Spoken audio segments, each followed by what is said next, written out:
Welcome to episode 29 of the Showdown Podcast. I am your host, Brad Scott. Today we are joined by special guest, character artist, illustrator, Bob East, the man responsible for the Showdown logo. Today is a little special, as I screw up the music. Today's a little special. We Next are time we play it through the entire episode. no battle today. No battle. Because Vic got too scared and didn't want to take me away. Nope. Incorrect, Corey. Today there's no battle because it is our special PopCon review episode. PopCon, PopCon, PopCon, PopCon. That actually goes pretty well. It does. Not bad. Can you come up with any other words? No, I can't. Just need PopCon review episode. All right. So today we are not fighting at all. There's peace. We, in honor of the United States-Iran deal, we are going to honor that by having peace here at the Showdown as well. We went to PopCon. We had a good time. We have some videos on our YouTube page of a couple of interviews. We reviewed some video games. We met a couple of celebrities. And overall, we had a good experience. So we're joined by Bob East. Bob, welcome to the show. Thank you. Glad to be here. And you want to tell them a little bit about yourself? I'm a freelance illustrator. That's awesome, Bob. No, I'm just kidding. The wrong show. Yeah, that's how it's Literally the wrong show. That's pretty much it. And so how long have you been doing that? 15 years. 15 years? And what is your favorite things to illustrate? I really just enjoy caricatures in general, just drawing. Well, no, I knew that. I meant what race? What race? Mexican, black, I white. prefer pinup style girls. Oh, okay. And horror Asian. type stuff. So, Yeah, Asian pinups. so a little bit of horror inspired blood and guts. Oh, my daughter stuff, would and, love your character. She's a little bit big of, horror fan. Sexy skirt, Gil Elgren kind of stuff. Only Oh, she wouldn't love that part. She would just want like a Chucky doll or Jaws. Yeah, I draw a lot of caricatures of horror of icons, like Lugosi and Corey the things Crusher like Miller. that. Yes, I'm on a couple of them. Yes. Yeah, actually, I did caricature you. So anyhow, this is the PopCon episode. We spent a lot of the time going around and demoing video games. Currently, we don't have the video up yet on our YouTube page. I'm still working on editing, so that will be done. Story of Corey's Excellent life. plug. Yes. Always plug something you're halfway through. Yeah, I know. That's good. Gives them a Smart nice time marketing. frame to wait for. Yep. Actually, I just have to add some music to it, and it's done. So suck it. But it should be up hopefully this weekend. So Did somebody have the day off? yeah, Yeah. but it wasn't. Sure to throw that in my face. Yeah, I wasn't doing that though. No, I was saying because he had plenty of Oh, time. no, that's what I'm saying. He was sure to throw that in my face. Yeah. But yeah, there were some interesting games that we played. Vic played a lot of most of them. I think. Being the adamant gamer of the group, I did. I didn't play a that. single one except for that dumb fucking iPad kids game. That thing was. If you're listening, I doubt you are, but if you're having that thing is fucking stupid. That Your answers character, your characters aren't bad, but the game itself was just fucking dumb. It was just like that answers rock. my content question under what kind of words we can say. Oh, you Oh can yeah, say yeah. anything. You're just feel free. Flappers, was that what they're called? Yeah. Something like that. I don't know. I Something still along have your those. little things in case it takes off and those characters become huge. I kept the little Yeah, the little pins pin. and keychain that he Sell gave them on me. eBay. Yeah, exactly. But yeah, the game is fucking dumb. Yeah, we figured that was the only game you could handle. That's why we only gave you that. Well, what was the racing game that? Oh, that smuggler game, that thing was horrible. Yeah. We played this one game, and basically the idea behind it is you're in these little smuggling hovercrafts, and you're going through this, You're in fucking triangles. yeah, by the way. it's Tron. They don't look like Yeah. anything. It's Tron, like bad. but bad. And you're like flying around, but it didn't work the whole time. And he just kept knocking me off of the edges. That was all he could do, like the whole time. And again, like the girl like had to keep going back and messing with the stuff. It's so embarrassing. Like, I felt bad for it. I felt bad for it, but at the same time, we were walking around with no business cards. Right. So, hey, we were part of the Showdown podcast. Oh, you guys have a card or anything?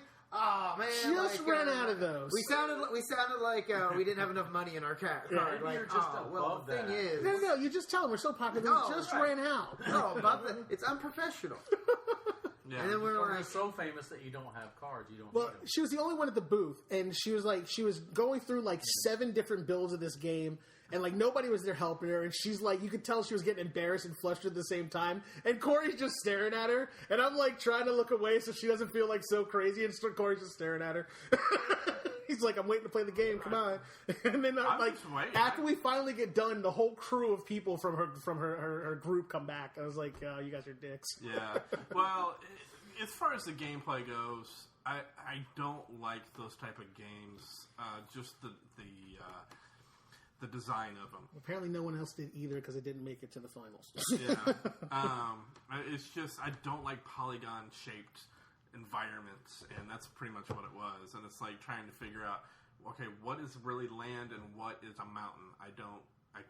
My brain Was there doesn't... some sort of competition? You said it didn't make. Well, it's just they had a two like competition. things. You had to race against each other. he's talking about games overall. Oh yeah. Yeah, there was a competition that they were doing. It was for $10,000? Yeah, Plow Digital had a $10,000 seed money grant for the group that had the best had the best scores. Had the best game. And then they had all the different people they selected to go around and judge the games, and then we handed them back in, and then whoever did the best. And we were one of those judges. How fucking loose are you with $10,000 when we're getting ready? You know, when they're like, yeah, these fucking 3 guys from a podcast that 14 people listen to. Like, these guys should be judges and handing out money. Well, I thought my favorite game was the one Corey played. Yes. It should have gotten something, and it didn't. I'm not real happy about that. I Am Chicago. No, right? we are Chicago. We are Chicago. Where you take the role of a teenager in a black family raised by a single mother. That's a real game? It's a real game. It's a real game. It is a real game. It's not like, and then dragons attack. No, you just go through life. Like you're trying to go to high school, and you fucking try to get a job. Set the table. Yeah, like you sit down at dinner. There's gangs and stuff. I tell you what. I tell you what, as the person that played the game, Dragons would have made that game We call this so much Corey's better. worst nightmare. Wait, what was the premise again? Corey walks a mile in my shoes. Yeah, like we are Chicago. I've never heard the N-word used more freely than Corey having to play that game. Now, I'll say this. I don't know who they're trying to gear this game towards. And I tried...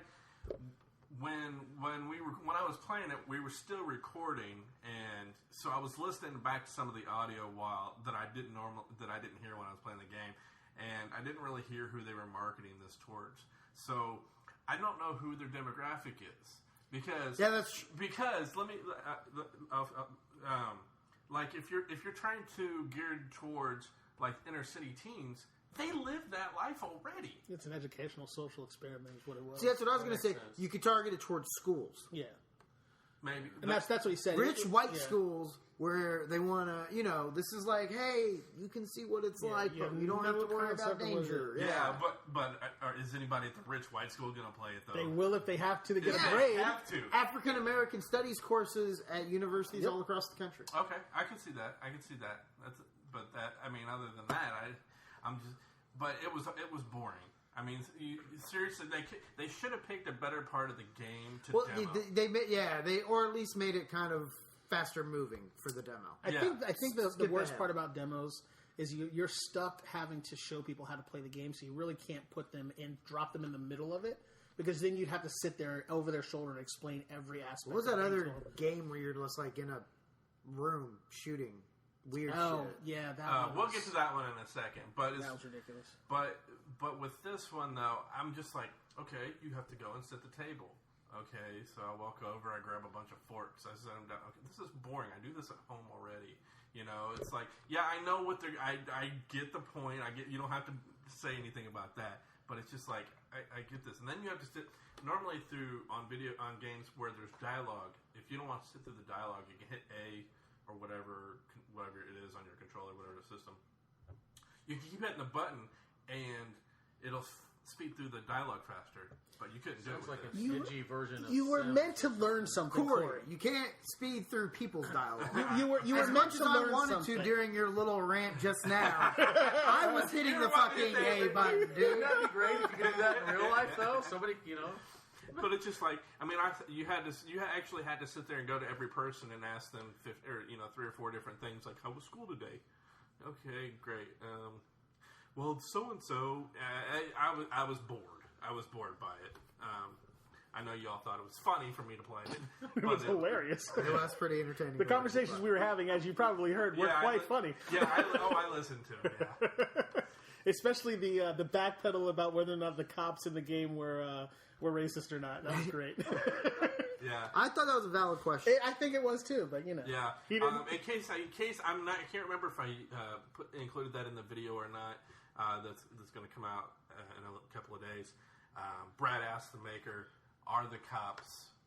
What was it? Are the cops racist?" Yeah. And, It's a real game. He danced around that really.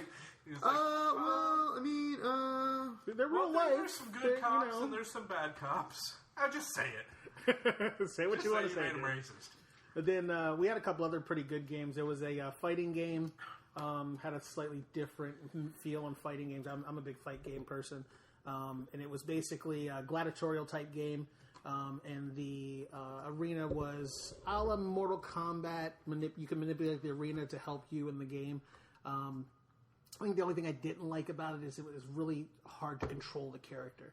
Like if you start running towards someone, you can't maneuver the guy around very well. This was another one that I played when I played it with Vic. Again, we left Brad out, but I didn't really feel like there was anything else you could do.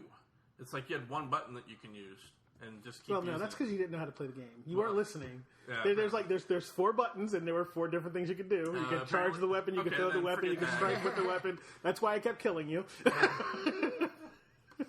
Yeah, well, but I did like the learning curve was a little harder on that one. That's why you weren't quite having as easy a time. I did like it. It wasn't my favorite one. Yeah, mine either. The artwork was good. The guy explaining it was a little slow on the explanation. The guy that was kind of introducing it to us, he seemed like he may have been a programmer and not exactly one of the marketing reps for it, or somebody who actually kind of came up with what the game was, because his explanations were kind of on the technical side rather than the player side of things. Right. So that may have kind of skewed things a little bit, but the graphics were really nice on it. The playability wasn't too bad. It was just the controls on it. The actual controlling of the character was just a little bit off. Yeah. But there were some pretty good pieces to it. There was another one we didn't even get to play. They didn't even have a demo for it. It was that Frontier one. You don't remember? You look Frontier. confused. Exactly. It's that good. The dude that was presenting it. That was a dude. That was the kid with the It was the witches of the Boston. Oh yeah. Was it the what are they? I can't think of it. Salem witch trials. Yeah. It was a game based after that, and I was like, okay, well, I've seen that done in like 100 different games with the same exact play style, and I was like, well, there's got to be something different about yours. Let's try it. It's like, oh yeah, we don't have a demo. Yeah. Well then. Wow. I guess you're kind of on the lower end of that. You're not going to win much with this one. So did you know there's a part of an Assassin's Creed game where you hunt great white sharks? I would have rather played that than talk to that kid. Is it Black Sails? Shows it. Is it Black Sails? I don't know. I don't play those games. And this is why you Unless didn't they're play putting very a many great games. white shark hunting thing in Madden or NBA 2K. It just comes out of the ground and like. Although I would like to see a game where you could hunt like sharks and whales. I think it'd be a good idea. There is one where you. What is it? But it's always cartoony. Calabro. I want to make it realistic. I think this one is. This one's a shooter. It was on the. I think it was on PS2. Calabro. Or something. It's like a hunting game. Oh, Cabela's? Yeah, that's it. Calabera. Well, fuck, I don't know. I don't play those games. I don't give a shit about I those do games. like Cabela games. Like at the arcade ones with the big ass guns, those are fun. Yeah, this is just a home version. I just got Safari Hunter in my store. You might like that one. Oh yeah, sounds good. Just hunting big game. Yep. Although who wouldn't like it is Ricky Gervais. Yeah. Well, oh god. we won't even talk about it. Just make it where there's alternative ways to kill these animals instead of shooting with a rifle. You can throw dynamite or Just jump on maybe their back. a shotgun to the Twist whale. their neck. Shoot a shark with a shotgun from far Uncage a away. bear in the sand. Yeah. They need to go after, like, the people that really need to go after those mushroom hunters. I say give the mushrooms a gun. Make it fair. See if they can kill the pig. Well, they've got more than a fair chance because there's always somebody that eats the wrong kind of mushroom and dies every year. They either trip or die. One of the other games that we played was, it was one that you played, was Master Chef. Yes, that thing was awesome. There was a game called Cooking Mama for the Game Boy Advance, and my daughter played that game like crazy. And I was like, "Why are you still playing this game? It's the most ridiculous game in the world." I sat down and played this game, which is very much like that, and now I understand why she played that game because it was actually fun. And I got the highest score in the whole freaking. Because he wouldn't. Or this chef This one? particular chef, it was like Master Chef Challenge something Gladiators. Okay, can you now prepare meals? Did you learn I could how to prepare cook, meals or- before No, that. you it's all good. No, I guess you're- my question was: does the game teach you to cook, or No, not at all. You're Not at serving all. monsters. Okay. Basically, you go outside and you like throw forks and knives at these monsters and kill them. Collect their carcasses, bring them back inside. You don't clean them; you just throw them up on a shelf, and then you run over and light a fire and throw them in a pot and mix them around, and then you play bubble puzzle. John with them. Pfaffer would not be happy. You know, and then after you play bubble puzzle, like you just take whatever comes bubbles out of that pot and hand it to some dude, and he's like, "Oh, that's the greatest meal ever! Thank you very much." You get a high score. But I continued to play that game. He played it for like 15 minutes. And the guy was in Giraffe Neck, the guy that was telling us about it. This guy had the longest neck I've ever seen in my life. I swear to God, I think he was a Camino from Star Wars. His neck was like 5 freaking feet long. But he's still going. I can hear him in the background going, he's still playing. Yeah. Why is he's still playing? He's got the high score. Now, I think he's got the highest score I've ever seen. Why? Okay, he just beat the whole... This was a demo. These all games for computers or potentially PlayStation type games? Or There's some of were them. there games that were like small, easy games, like Android games, like right now, basically... Candy Crush type things that people get addicted The to? indie game market is they're developing mainly for Steam because it's the easiest thing to get on, and then Xbox and PS4 have now made it an open market for you to be able to develop for them too. You just have to get greenlit. So all of these indie developers are making small level games, and then obviously they're making a lot of games for iPad, so they can do small transaction pays, stuff like that. Free game, but you got to pay 99 cents to win the game. But that's what they're basically doing. So they've been in development, but they usually do it. It's all sweat equity. They spend a whole lot of time doing it after work and everything else without getting paid for it. So this contest kind of gives back a little bit. And Plow Digital is a local company here that made it big. Started out as an indie company and made it big. So they're giving back to the indie market. But this particular game is the game that actually won the competition. So they won the $10,000 in a gigantic street skateboard. They got a That's a trophy. skateboard? Yeah, did you see the skateboards that were along the side? No. There's a bunch of skateboards on the side of the Plow Digital booth, and those were their trophies. Oh, okay. There's like a little tiny deck, think I and then saw like a those. bigger one, and then a big old street surfer. Yeah. So they got a big giant $10,000 check, and then I don't know how you cash those things. And then they got the skateboard. So that's the actual game that won the contest. I'm really surprised, honestly. I mean, obviously I didn't play it, but I'm surprised that that's the one that won. The 3 games that we saw as the three that would probably make it were the 3 that made it. It was the cooking game, that one Pioneer game that's kind of like Minecraft, the first one we played. Okay, well, we'll get into that one in a second. Okay. Well, we'll just talk about it now. That game, I thought that game was dumb. I liked it. The shooting in the room? No. He's talking about the one that was like Minecraft. Started out in space, you had to like bust your way out. Oh, no. Okay, well, I'm thinking of the other one, across with the dude with the long beard and the long hair. And Yeah. That was horrible. I thought you were talking about that one.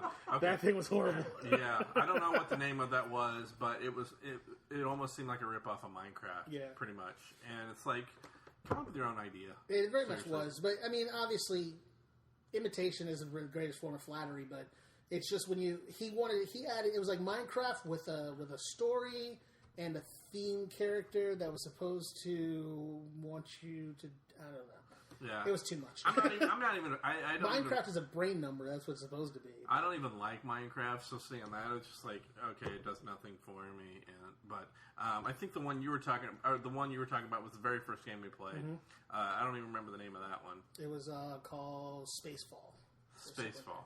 I think it was, and it was basically Spacefall was you start out and it's just a sprite game, so you have a little character. The artist was one of the programmers. He has no artistic ability. He just they programmed the game. There are 3 guys. One of them was dying of cancer. This is like the most harrowing story ever. He's literally got like stage 4 lymphoma, and they've been working on creating this game, and it was like it's his legacy. Like they wanted to make this game, and he drew all the characters and everything for it. And he's not an artist. He did all of the artwork for it. They programmed this game, and they've been working on it. But basically, it's kind of like Minecraft, and you collect things and you build different things. But it's a paintbrush game, so you just draw whatever it is you want. So you draw the 4 walls of a house, and it builds. It's not like you have to like dig shit up and then make the blocks. So it's a painter rather than a builder. You apparently didn't get to that part, did you? Yeah, I did. I must not have seen that part. You don't pay attention. I lost interest. But I mean, the concept of the game, rather than being a builder, it's a painter. So like you can sit back and just sit there and like paint things and draw things, and it creates whatever those are. And the only real like building things are like things you need, like weapons and articles to play the game. So I mean, I thought that was pretty different and innovative, some of the things that they did to it, like I haven't seen before, so that made it kind of interesting to me. On the other side to that, though, what I thought was the best game that I put on there in like big black letters, this should be the winner, was the tank game. The tank game. Everything goes boom. Yeah, that's the one I thought. That game was the tits, flat out. Like, we played that game. Me, him, and my son, and one of the girls I was working there, we played it. And basically, it like throws back to Atari tanks, where you just have these tanks, you're just shooting at each other, trying to kill each other. And like, they have, you can pick different tank weapons, 2 different weapons, you just run around, you can blow each other off the screen, you can blow up the board, you can play different modes. Everything is in play. There's buildings, there's streets, you can blow everything up. And then there's even another format, or another game too, where you have teams, and you have to go around. You have to pick up all pieces of a nuke, and take them back to your base, and then build this nuke and blow up everything. And you blow up the other team. I had Corey on my side. We lost. Hey, it's not. I kept telling him, "Go back to the base." He kept going after my son, trying to knock him off the board, instead of going back with all the crap he had loaded on his tank. I didn't know what the hell I was doing. And once again, he doesn't listen. But that game, like those guys, really kind of. I mean, it was a complete game. Like it really seemed like it was a complete game, and it was a really well thought out game, and it looked fun. And unfortunately, we have no footage of that game. Really? We did not shoot any footage of the game. We've got the interview with the guy, so that's going to be in the video. But other than that, I'll just go to their website and pull down some footage of the game. Yeah, so. But yeah, that was a really good game. That's the one that I said, like, you need to give them the money. And then the second one, like, we played the cooking game afterwards. I was like, this one's pretty good too. Give it second place. Yeah. So I think that's all the games that we played. We did get an interview with Sam Jones of Flash Gordon. Which was fun, and that's up on YouTube now, so you can check that out. Brad getting in depth with Sam, and I think Brad asked everybody that we interviewed asked them the same 2 questions. Sometimes they got a third question, but he gave the most in-depth answer, and he really thought about it, and so I thought that was kind of cool. So go to our YouTube page, just search the Showdown Podcast. Because we don't have enough followers, I cannot get / the Showdown Podcast. You have to have 500 followers before they'll do that, which I think is ridiculous. But anyhow, we also interviewed Rupert from Survivor. Mm-hmm. He got a couple of those questions as well. He was very cool, which I figured he would be. He usually always is. Yeah. I haven't seen Rupert at anything that he wasn't like. Every single person that walks up to him, he gives them the same amount of time and enthusiasm. So Oh yeah. I think that dude's on like a lot of. He's just like a hyper guy. Excellent. He's got a lot of energy juice in him. Yeah. I couldn't imagine if he was drinking like Red Bulls or something. Can you imagine how he'd be? But yeah, he was awesome. And again, that one's up on YouTube. we talked to one of the original companions from Doctor Who. Yep. I have not gotten Ace. that one edited yet. I'm hoping. So did the sound come out of that? No. If I can salvage the audio from the camera, I'll put it up on YouTube. But we'll see how that goes. And we had to thank Who North America for putting us at the front of the line and letting us talk to her. That was pretty cool of them. And we had I was playing around with the Dalek. Broke my phone, but it was worth it. That was pretty funny. Wasn't expecting him to move, but he did anyway. What else was there? There were a lot of vendors, a lot of the same vendors you typically see. There wasn't enough. I usually like buying T-shirts from the conventions, and there were a couple that were there, but they didn't have the type of shirt I was looking for. So that was kind of a letdown. What were you looking for? I don't know, just something. Well, nothing specific. I mean, as far as like a movie or a show or something, but I don't know, just the ones that they were selling. I just wasn't interested in. I'm trying to get one of them. I'm not gonna lie shirts. I'm not gonna lie. Yeah, yeah. You can actually get those at indiebradscott.com. Click on our merch page, and we'll get you taken care of, buddy. All right, I'll do that right after we're done. 10% discount. Nice. Right. Discount. 5. Don't get cocky. T-shirts are always great because you don't have to find a place for them, like you do with a piece of artwork or a toy or some other thing. You can display it on your body and wear it for a day and put it away in the dresser for a while. You don't have to find. That's the thing. That's the thing too with artists. With artists being there, I would love to buy some of the artwork that's there, but even if sometimes I can afford it, sometimes I can't. But even if I could.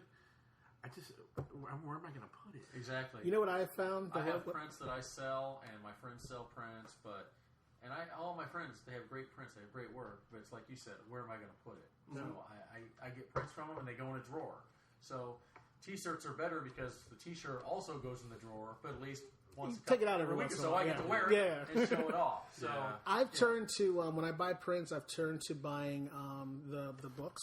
The actual like when you go and look at the prints that are in those books. Yeah, I've bought those books, and when I buy prints, I just put them in those, and I just leave them on the coffee table, and I just make them coffee table books rather than trying to hang them up or anything like that. I just leave them out. That way, people can see what I've bought. If someone comes over, they that way they're not put up, and I get to see them when I want to, and whatever it is. But so they're like, oh, what's that from?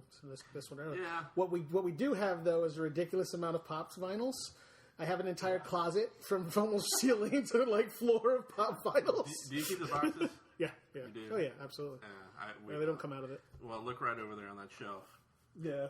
There's 2 on the top shelf. We just picked up 4 today on the Doctor Who shelf. Yeah. And then we've got those 3 underneath, and then there's a Harry Potter over there. Do you just collect all the Pop vinyls, or certain?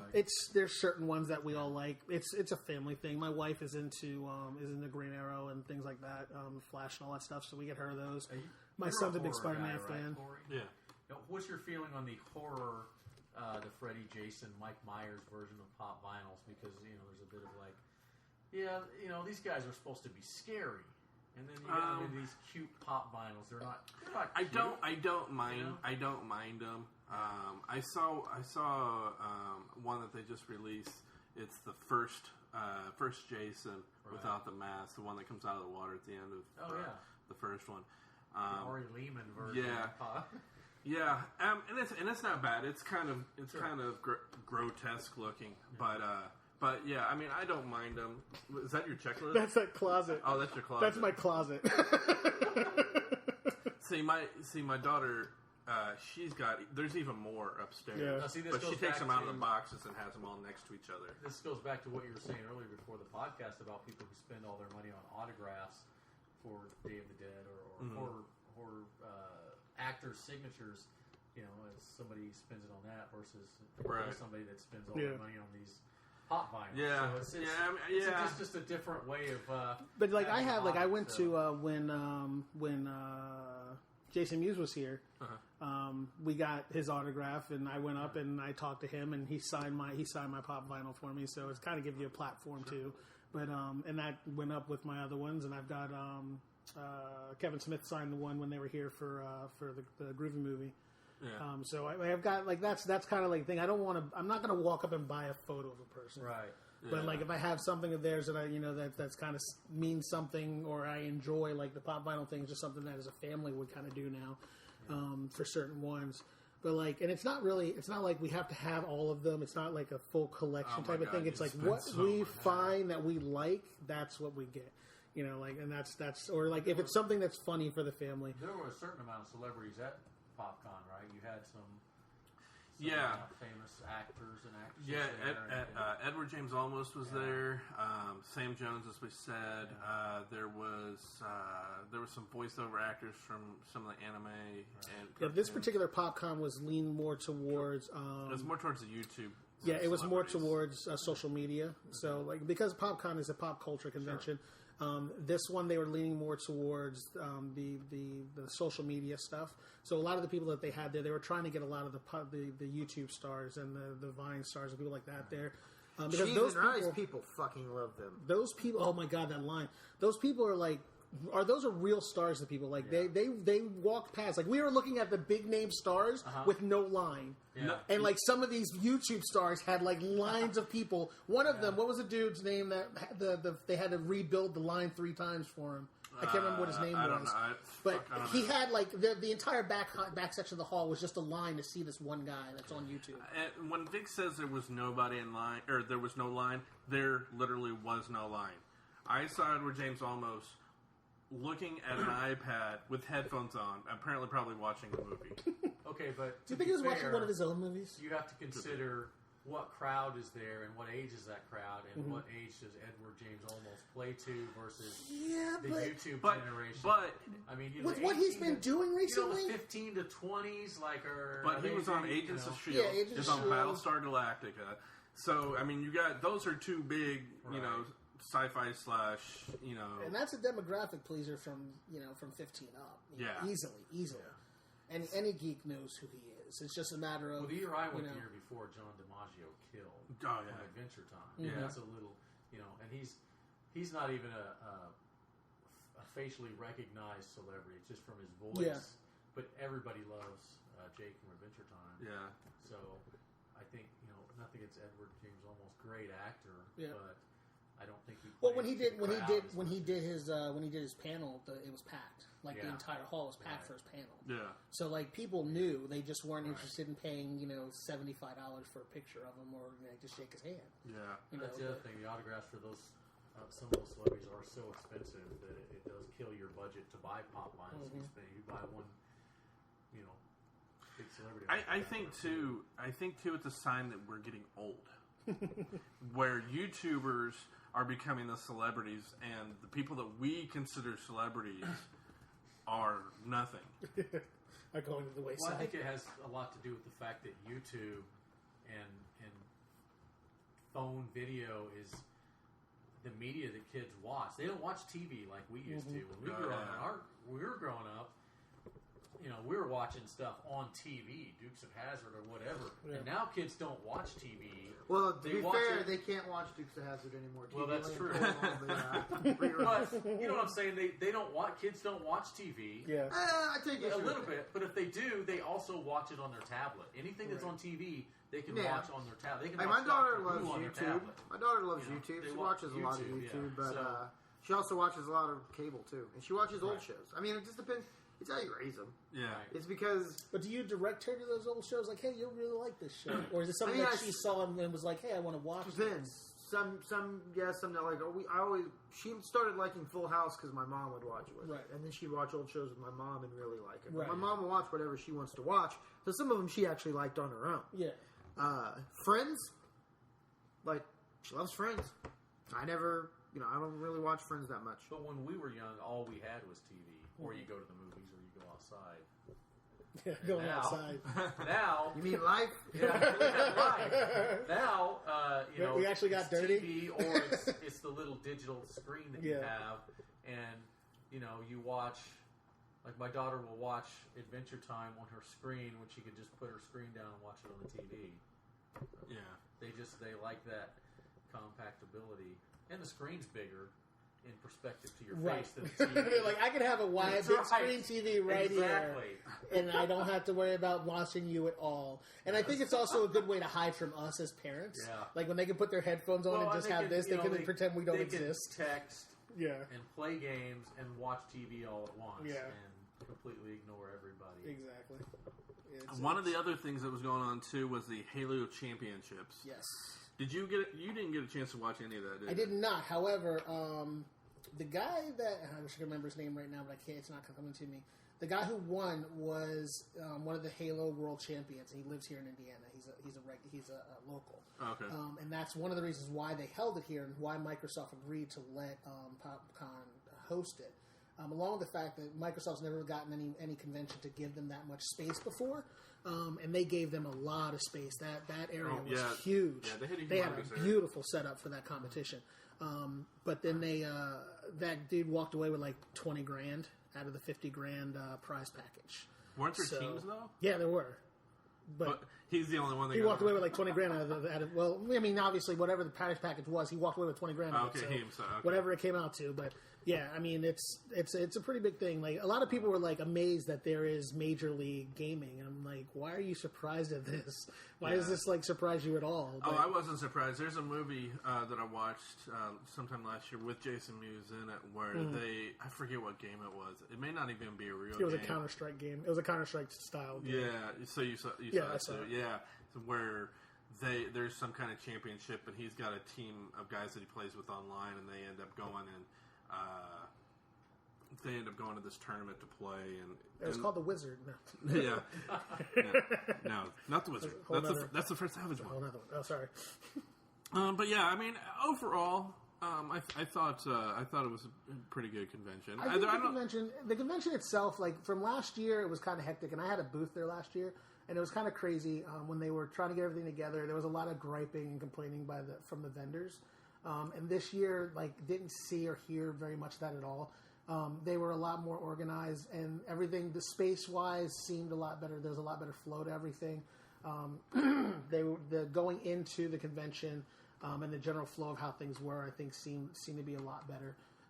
It just seems like they had a lot more people this year. I think they were shoved to the back last year because I had my vendor booth there last year, and they were shoved to the back because of I believe a graduation. It was a librarian convention in the front and a graduation on the other side. There was a graduation up and that. Yeah, so it pushed them into the back, less appealing. One of the people that came to my booth last year said he was skipping his graduation. He skipped his graduation, paid to go to PopCon, and came in.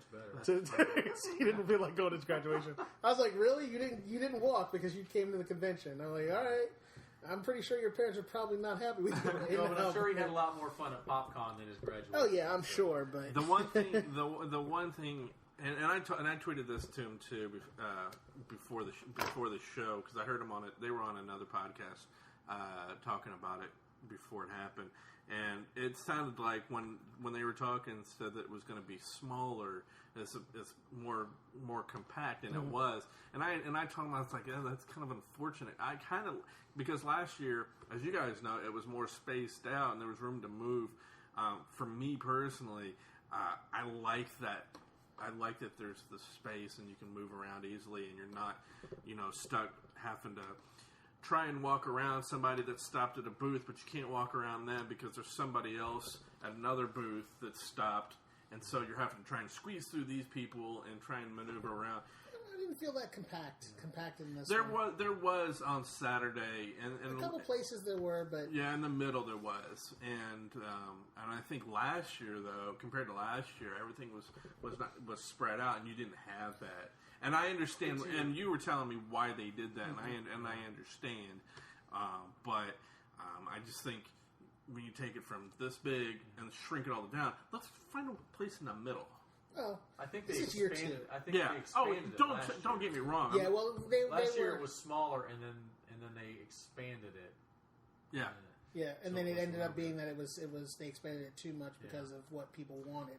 But to the complaint from the vendors, I mean, there's two ways to look at the con, and that is, some of the vendors might have complained, and it may not have been a good show necessarily for some vendors. Mm-hmm. But I was a vendor, and I did okay. Yeah. And the only reason I didn't go back was because I had a previous commitment this year. But from a fan standpoint, it was a fantastic show last year because I wasn't as busy as I would like, so I enjoyed the show as a fan. I was able to walk around and not be locked to my booth, and then I got to go out and enjoy the show as a fan. So for a fan standpoint, last year's show was great. Yeah. You know, one thing nobody could complain about this year. What's that?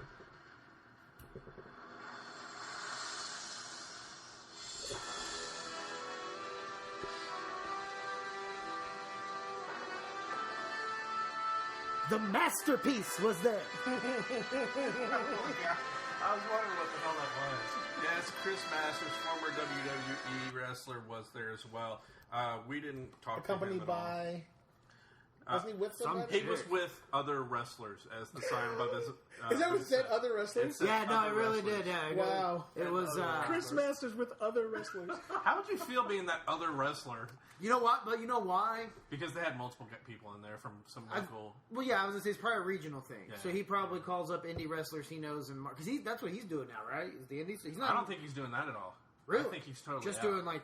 Yeah, cons? because if I remember correctly, he got a concussion and stepped down, and so I'm not even so sure that he's doing it. I know Chris Nowinski did that, but I'm not sure. I want to say Chris Masters did that. That happened to him too. So he's not doing anything as well. Rough break. Yeah, but we did see him but we didn't talk to him. So let's talk about the white elephant, or should I say the white tiger in the con. The gentleman that we keep seeing everywhere in the white tiger. Oh my god! Power Ranger outfit. I really doubt he's listening. So we Oh no! I hope he is, because I don't know who this unsung hero of the Comic Con, the convention circuit is, but this dude is braver than anyone I've ever met in my life. Yes. I've seen this dude at 3 different conventions in the last year. You've probably seen him. Probably, yeah. He wears an all-white Voltron. Is Voltron in it? No, it's not Voltron. It's Power Ranger. It's the White Tiger Zord Power Ranger. I was thinking. I thought it was a No. white. Okay, so I was right then the first time that it's a white Power Ranger outfit, and he's got a mask, like a plastic mask that he pulls down, and he carries around this tiger with him too. This dude It's is. a Zord. He should should not be wearing this suit for starters. He does not have the build for it. And I hate to say anything bad about it, because I don't really think that I think that he might be a little handicapped. I don't care. Even if he's not handicapped, dude's the bravest dude in any convention, because my man is bigger than me and brave enough to put on a freaking unitard and walk around in the convention and has no qualms about it. Happy as can be, big smile on his face, saying hi to people, taking pictures. And I feel bad because I know why they're taking the pictures, but it's still hilarious. That dude is like, he's just upright and all about the con. Sort of how It's you awesome. should be, though. Yeah, that's absolutely. Sort of how you should be going to a con. Who cares what other people Absolutely. think? Go there and have fun, you know? It cracks me up. Every time we see him, it's like, there he is. Yeah. I know. Like the first, I think we saw him. Like we'd been there for like 10 minutes. Yeah. I don't even think we'd walked through the front That opening. stuff's huge now, the cosplay. Oh, yeah. Just the costumes. Big time. Yeah. And then even the cosplay people now are getting celebrity status of... You'll see Well, the amount giant of money- lines for people who are just Yeah. people who wear... The amount of money that they're Costumes, making off of them at the competitions is no joke. I mean, they're Yeah. getting $1,500-$1,600 a pop for winning those competitions now. So. Well, you say that they're getting money now. At this one, there were actually two girls. I'm not even sure if they're real sisters or not, but Brad had his picture taken with them. They were cosplaying as... What is it called? As the Frozen. Frost. The Frost sisters. The Frozen. The Yeah. girls They from look Frozen. they look just like those characters, though. I mean, like identical naturally. Okay, You could- were they like... And they were charging. Sexy, voluptuous. No. popping No, out? they just that's literally the what- characters. Usually that's what cosplay is. And Let's this was take the something cool thing. wholesome and make Yeah, it this was the cool thing sexualized. about theirs is they were doing it as the actual characters, Oh, right, as they okay. were. They had a very nice backdrop, but they were doing it for charity. So that like half well, the money and that they they were were making smart was because going to, they were was doing going to- it towards kids. Yeah, Yeah. but And it Brad. was Well, Brad was doing it for his kids. So. But My I mean, daughter thought that was the coolest thing she It did. was very very tame and it was very respectful, but it was they looked exactly like them. So it was really good. Because generally it's like slutty Spider-Man or Oh something. yeah, absolutely. It's like, how much skin can we possibly show as something that's fully armored? Yeah. We won't go into the discussion about something that I read the other day about how the shaming going on. Yeah. Well, there's a whole huge thing about that, and a whole huge thing What about is it? Basically like women who do cosplay, and they will cosplay as a character.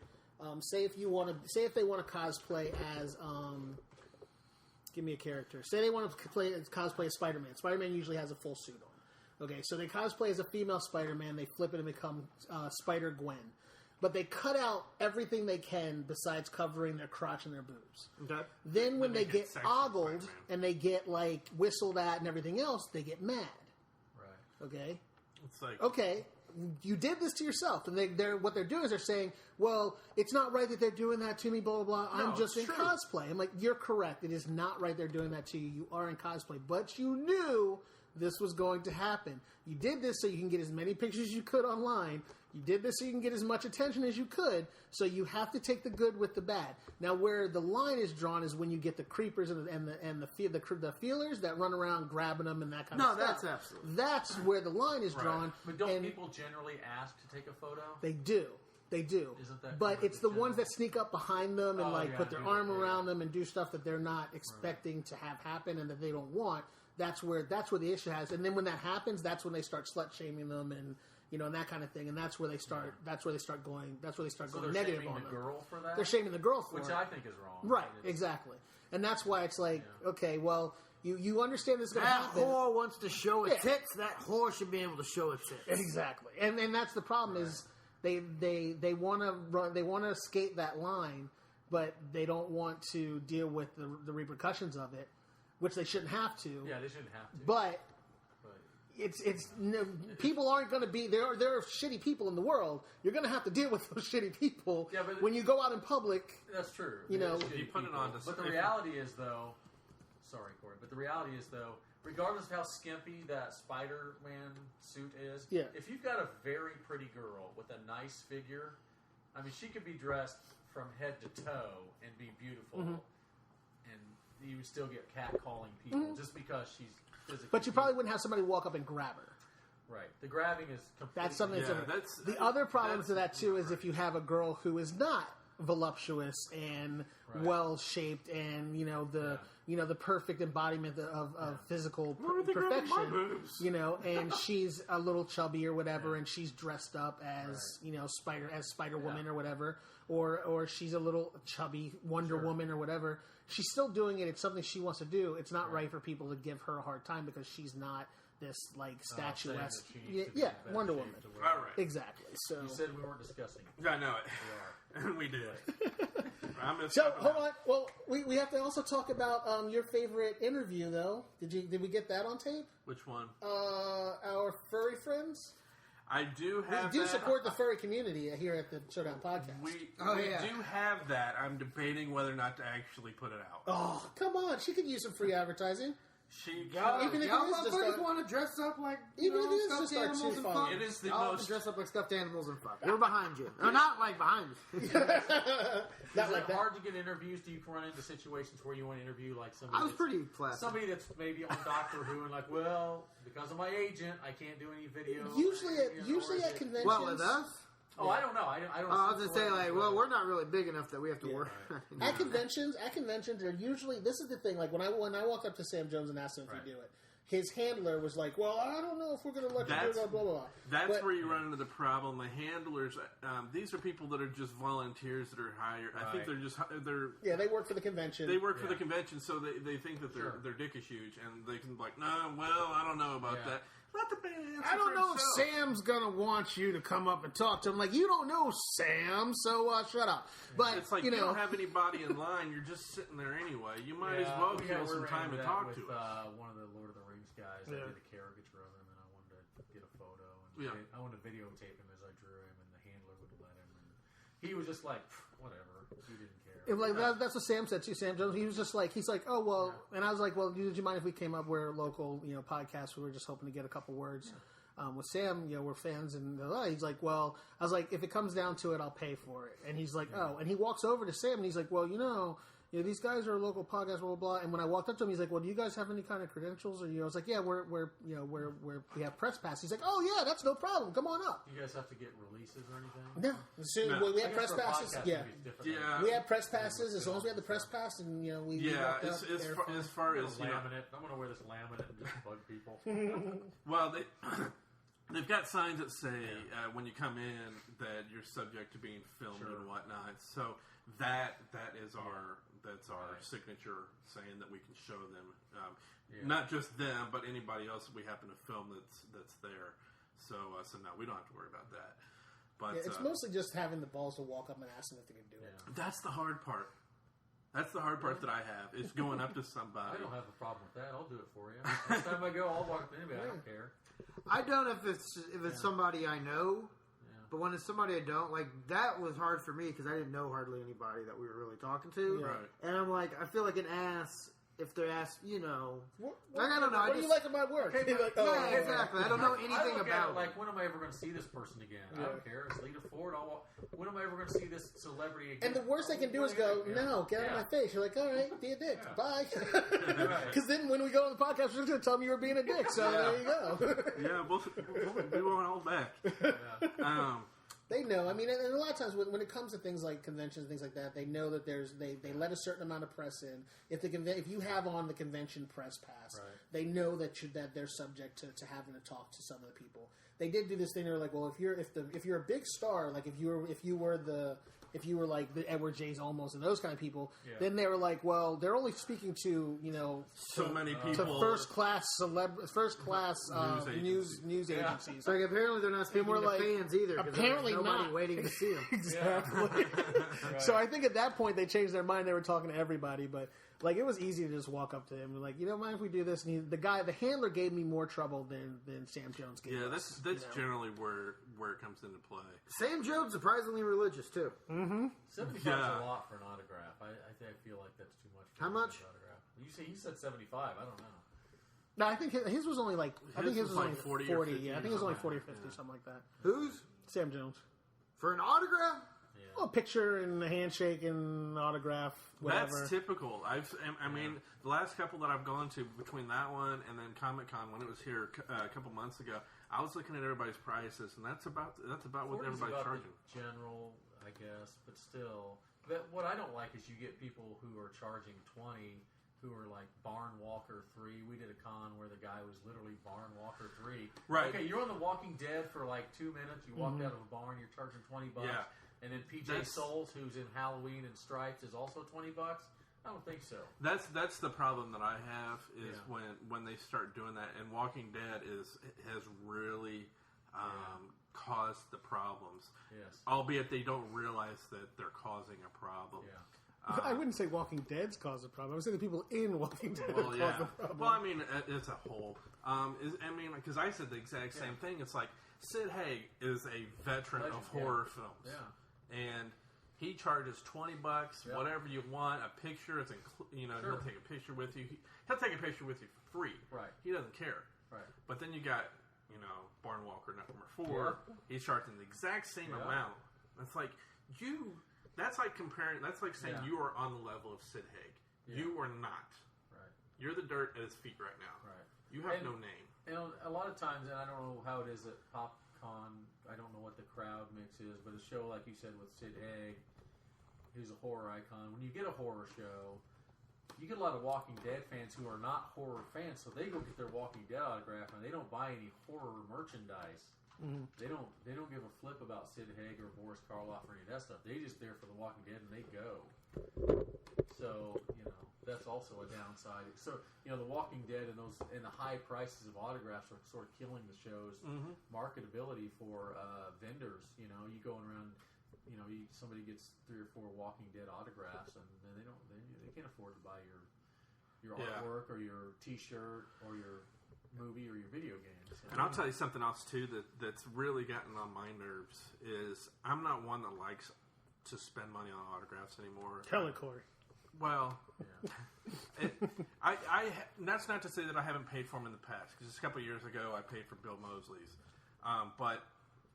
and even before then, it was Tony Todd. But I'm kind of like over it.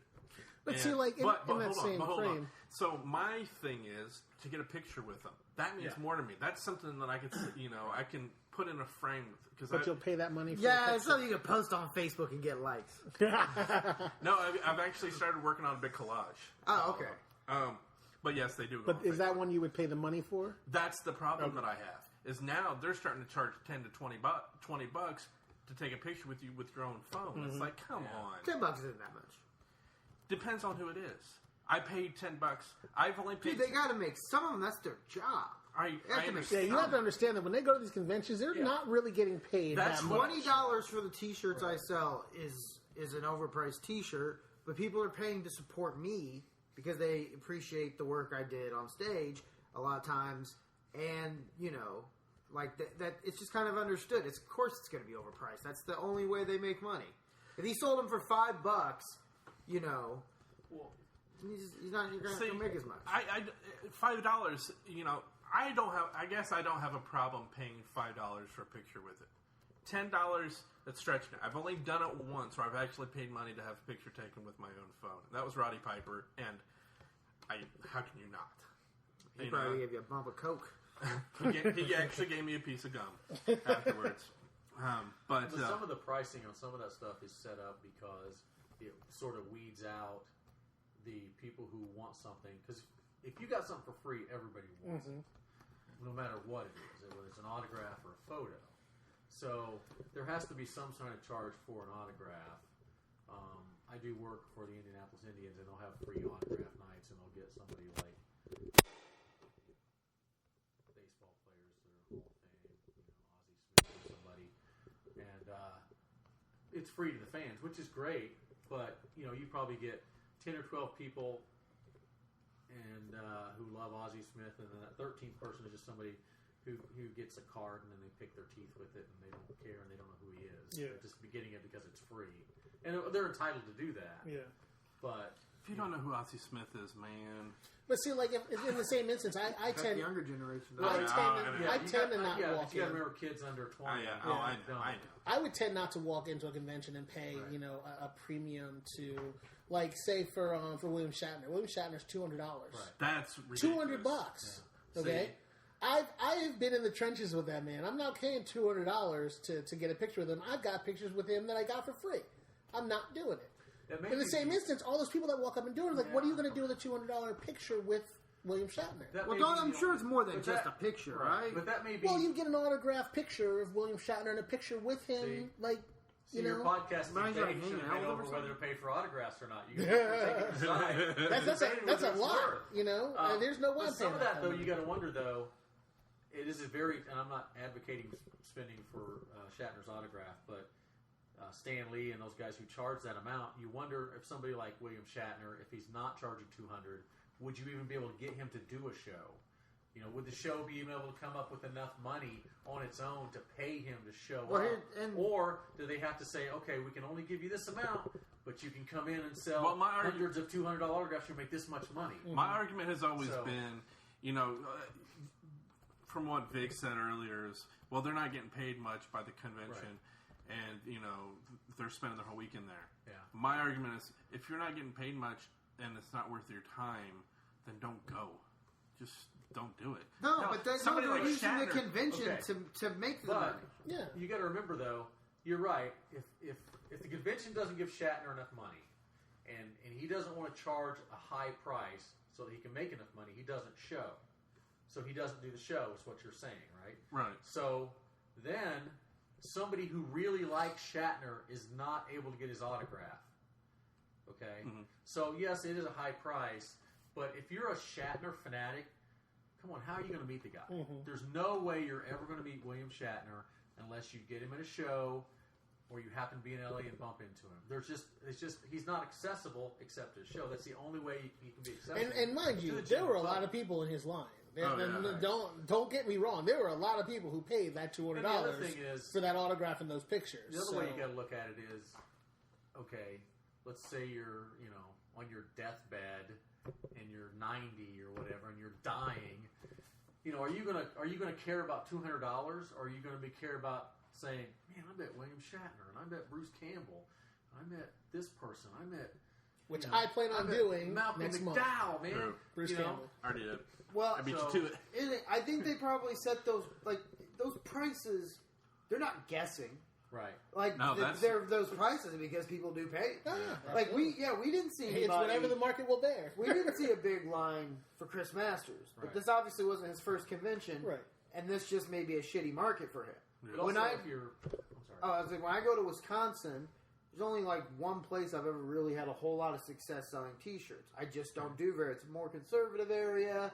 I don't, I have good shows, but I've only had a handful of I mean, obviously for like normal comedians, they're amazing. But for me, with my bar, I've had just a handful that I consider amazing. You guys should have laughed because otherwise now I just sound like a really big douche. That was a joke. But I'm saying but I know when I go to generally Illinois, Ohio, and I did pretty well in the Carolinas last year. So I'm sure Chris Masters has places he goes where he has a line. Right. Go, down the entire thing. Yeah, you can probably go to Tennessee and probably have because he's not making $50 a day and doing this. Yes. Well, no. I mean, I'm guessing that they'd probably make a couple $1,000s for a sitting fee just to show up for the weekend. Plus their rooms, their food, and whatever, all these things, expenses are covered. But what about it's a weekend of sitting at a convention, watching people walk by and hanging out. And if you don't have anything else to do, you're making money, you don't have to do anything, and then you can make some more money on top of it. My theory has always been, if you've got like 8x10s or DVDs that you're selling, and you autograph those, sell away. But if somebody brings you a DVD that they've already spent money on, which, whether they want to say that they didn't get any money on it, it ends up trickling back to them in some degree. If they bring it up and have you sign that, that should be... do that for free. Well, they've already spent why their that money. works, though, is, somebody like Gunnar Hansen does not own the rights to Texas Chainsaw Massacre, so he cannot legally sell photographs from it. I didn't know he couldn't. Right, he can't. Like some of. I know the whole backstory. Yeah. So, somebody like, for example, John Cassier, he doesn't own the rights to Tales from the Crypt. He cannot sell photos of Tales from the Crypt. But is that the old Boney did at the beginning? Yeah. So, but he can sell his autograph, and then you get the print for free. Mm-hmm. So he's not technically selling the print, even though it says $20 for a signed photo. Yeah. You're paying for that signature because otherwise, legally he can't sell it. So part of it is that's it's all in the wording. It's all in the wording because legally he can't sell. He can't sell prints of his. He just can't sell them. But he can sell his autograph and then sign the thing. Yeah. But also you got. The other thing is you take somebody like, say, Bruce Campbell, and let's say he was signing for $20 a pop, okay, and then you see at autograph shows and eBay, Bruce Campbell's autograph goes for $200 on eBay. Then you'd be like, if you're Bruce Campbell, like, what the hell? I'm only making $10 on this $200 that everybody's making off of me. Yeah, it's those people. Those people that are hurting the whole thing. Well. I think that about wraps up everything. I would say so. Overall, I've never charged for an autograph, and I will never either. I have. Of course, I've been billing you guys for doing this fucking podcast. I know the truth. Nice. We'll get that at the end of the year. Yeah. So you're getting that at the end of the year. I'm black. I don't pay bills. I'll write a check for that bitch. Hope that it bounces. So we will see you in 2 weeks with our next episode, which is going to be Psycho versus Texas Chainsaw. You might think that's kind of a weird combination, but there is a theory behind it. So we will talk at you later. Oh yeah, you can follow me at Indy Brad Scott and go to indybradscott.com. We did forget all that shit, but I think by now that they know. Oh no, you can Black and Angry at Black and Angry at on NKO, Xbox One. At NKO Gonzo. Yeah, on perhaps every our other guest has. Yeah, and at artofbeast.com. Artofbeast.com. Check him out.